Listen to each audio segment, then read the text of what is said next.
Hi everyone, welcome to my channel, Go So Beautiful. My name's Becky and I finally have gotten around to making a video for Friday sews, Saturday sews, and a little chatting.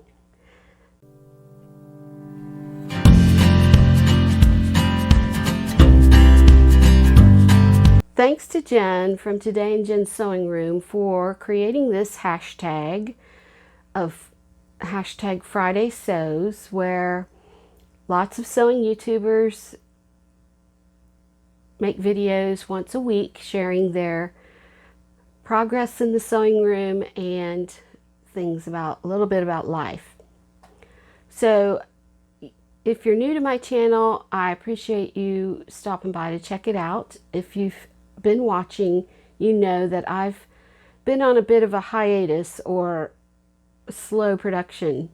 My last video was in September when I posted my make for Sew Purple to End ALZ with Michelle from Michelle Sews Again. I made the Marlowe top, and you can see that video.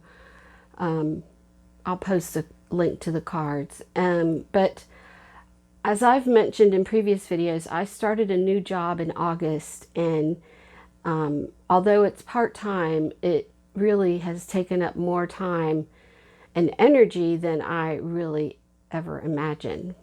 So I got in a bit of a slump, and I posted a message on my community tab last week, and all of you who posted responses were so kind in encouraging me to just take it easy, try to sew something simple, and it'll come back.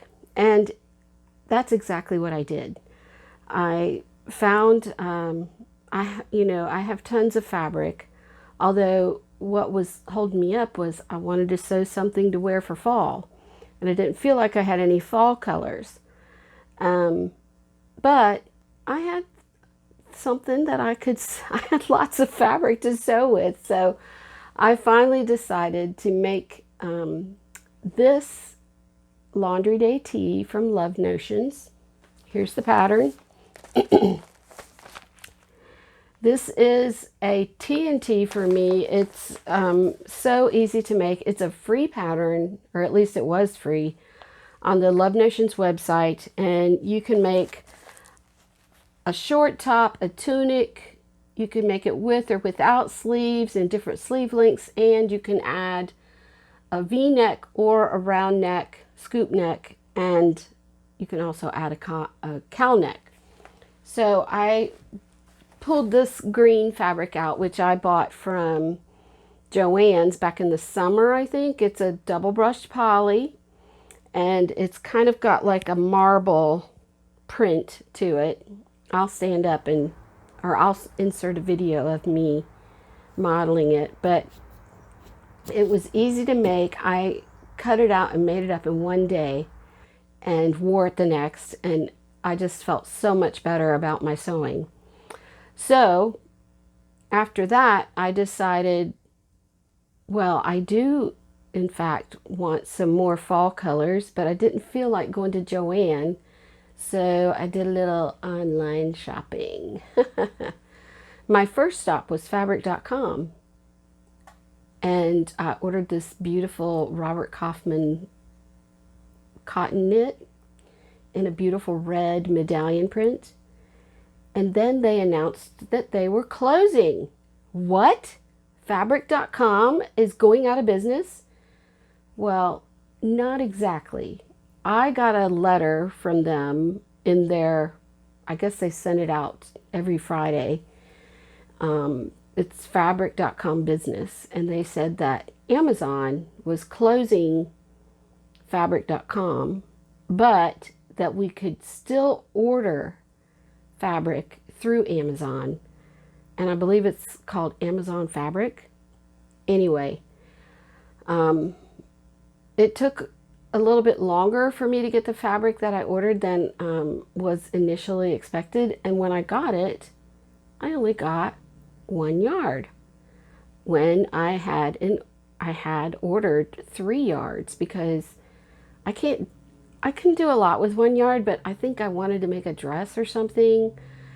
And apparently they ran out.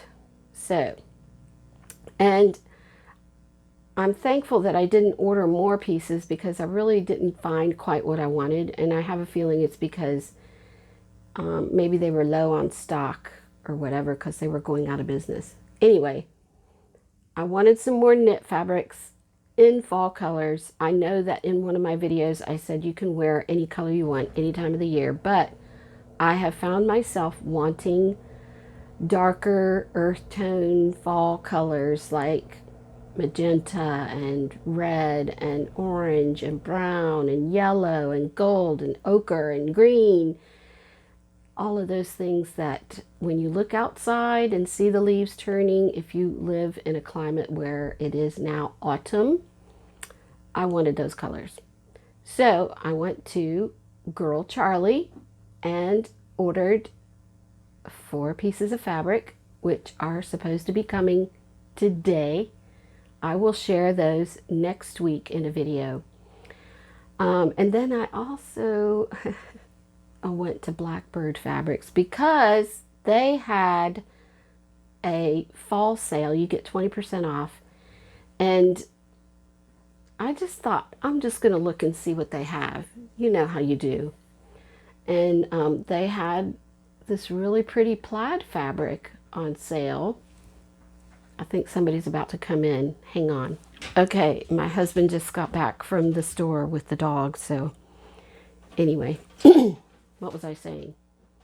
Oh, I was browsing the Blackbird Fabrics website and found the most beautiful plaid fabric. And I couldn't help it. I thought this would make such a pretty shirt dress. And I've been wanting to make a shirt dress for quite a while. So, yep, I put it in the cart and I bought it. That's also on the way. So, I'll make another video about that. Now, since I sewed this up and I bought some more fabric, but I didn't have it yet, I was really still itching to sew. And I decided to fix this jumper that I had taken apart. Actually, it's not a jumper. Jumpers are sweaters in the UK. In the US, jumpers are like pinafores. So anyway, I had made this pinafore back in January and it was really too big, but it was super cute. And so I decided I wanted to make it smaller. So I had taken it completely apart. It was lined, but it was a simple pattern. It's Simplicity 8816. And it's actually, I made view C. That's what I was going for. And like I said, it was too big. So I took it apart and it was too big up here. And so I cut it down from a size large or extra large to a medium. And it's still too big. I wore it yesterday anyway. And I just didn't like it. Number one, here is the pinafore / apron. It's too wide. And I would slip it on and show you, but it's just awkward. The other thing is this paisley print, bandana print red lining is adorable, but it's cotton and it sticks to me. So what I need to do is sew up the sides somehow, and just instead of making it like an apron that buttons on the back here, I just need to make it a regular pinafore. So as much as I hate to take it apart again, I'm going to do it because the fabric is in good shape and I really want a little denim pinafore. So I'll do that sometime this week while I'm watching TV. It's not hard to do. The other thing that was funny, you know when you tell people that you sew and they just marvel about it and they think, man, and a lot of responses I get is, I can't sew on a button. And I thought, and I always think that's so silly. Buttons are the easiest things in the world to sew on. But yesterday, I had to sew these buttons on as I was getting ready to wear this, and I couldn't get it to work right. The thread got all looped, and I thought, oh my gosh, I can't sew on a button. I managed though. Anyway, okay, back to sewing. Now you guys know about my pants making journey, as a lot of other sewists call it, YouTubers, and my struggle with the fit. So I did make some Arden pants from Helen's Closet. Simple elastic waist, nice pockets in the front, and different lengths, whatever. Those fit pretty well, pretty good, but I don't want to wear elastic waisted pants all the time. And although I had lots of plans to make things to wear to my job at school, I didn't really have the energy or the time. So Land's End was having a big sale on some of their chino pants, which I love chino fabric. And these happen to be elastic waisted pull-on pants, and they have front pockets, back welt pockets. They're very well made, and yes, it's an elastic waist, but they do in fact look like regular zip-up pants.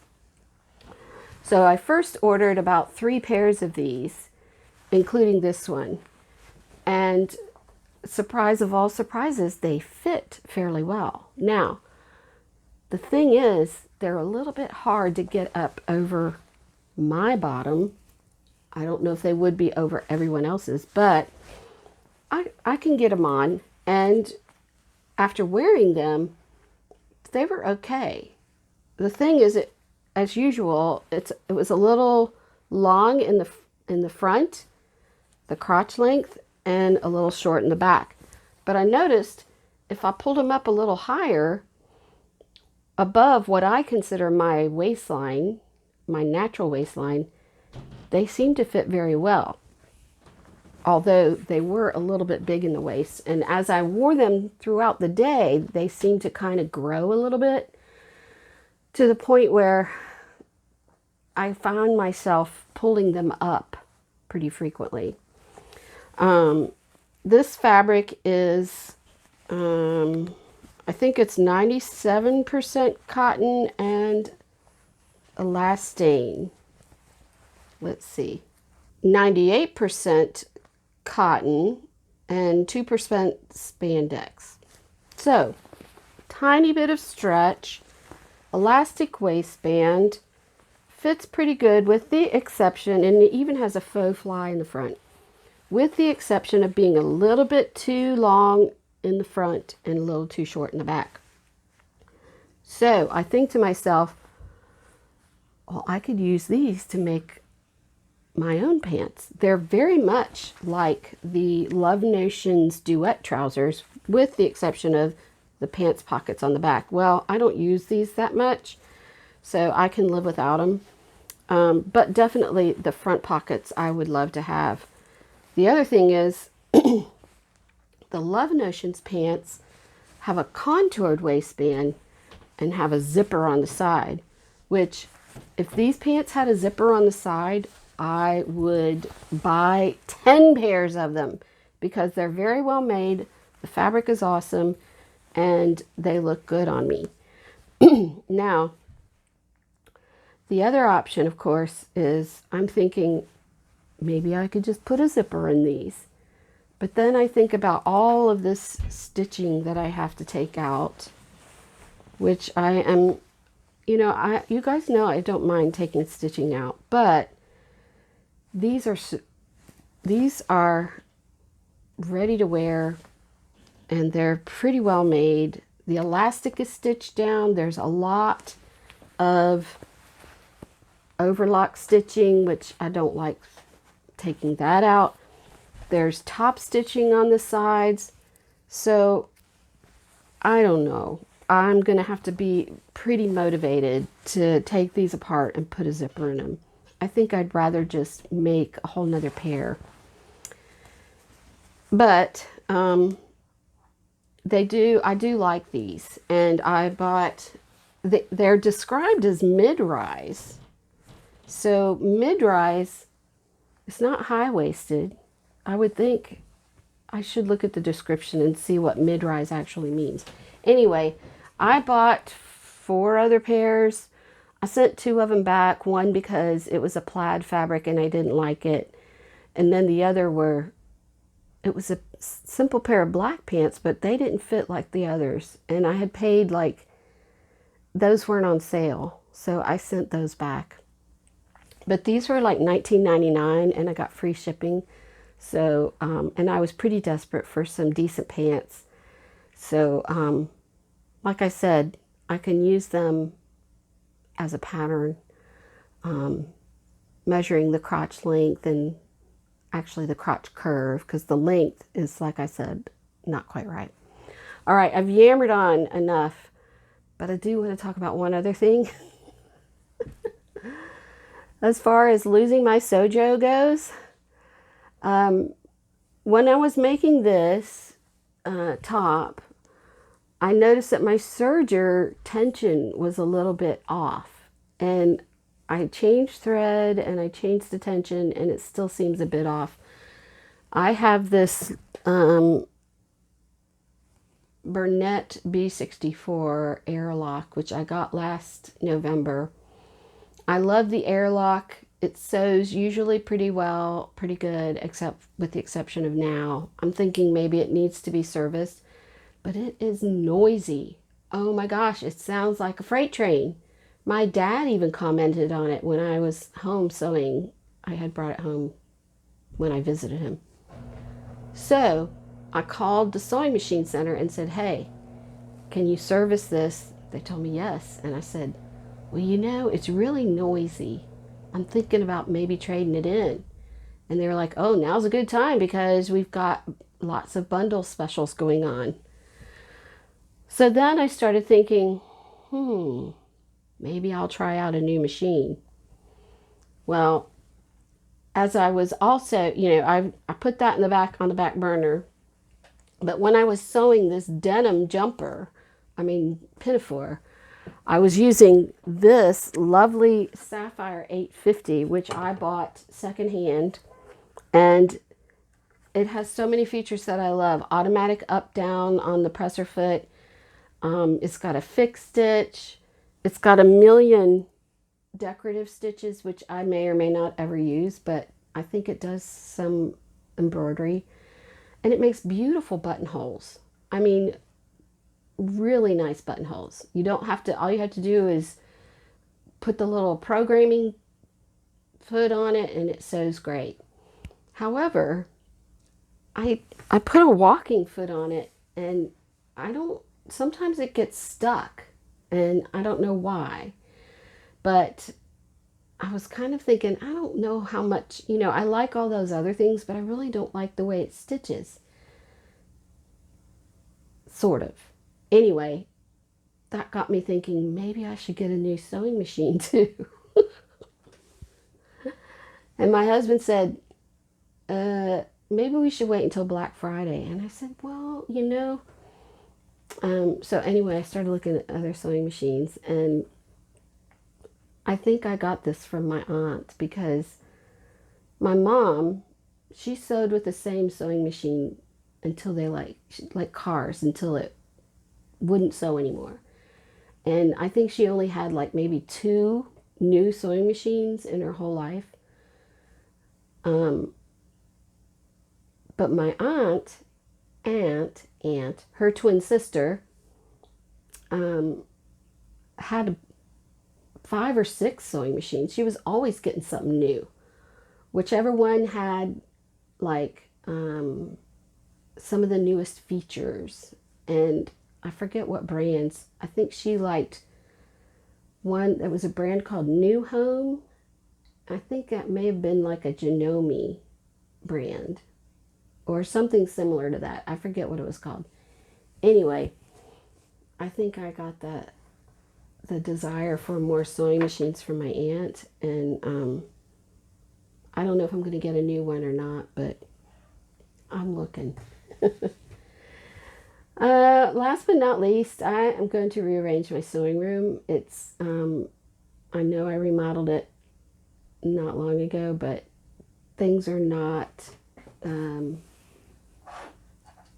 things aren't as convenient as I would like for them to be in my sewing room. And when you sew, you know you have to have stuff that's within easy reach and can be put away easily. And right now my sewing machine room is not quite as accessible, I guess.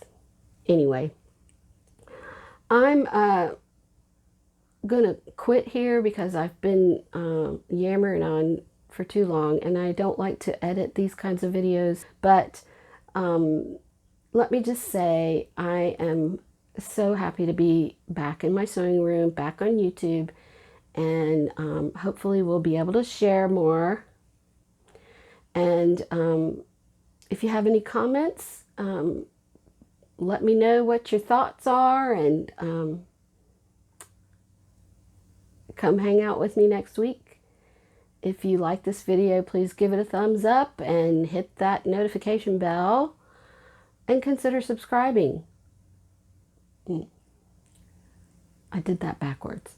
If you like this video, please give it a thumbs up and consider subscribing and hitting the notification bell so you can see when I upload more videos. I hope y'all have a great weekend. Go sew beautiful. Thanks for watching. Bye-bye.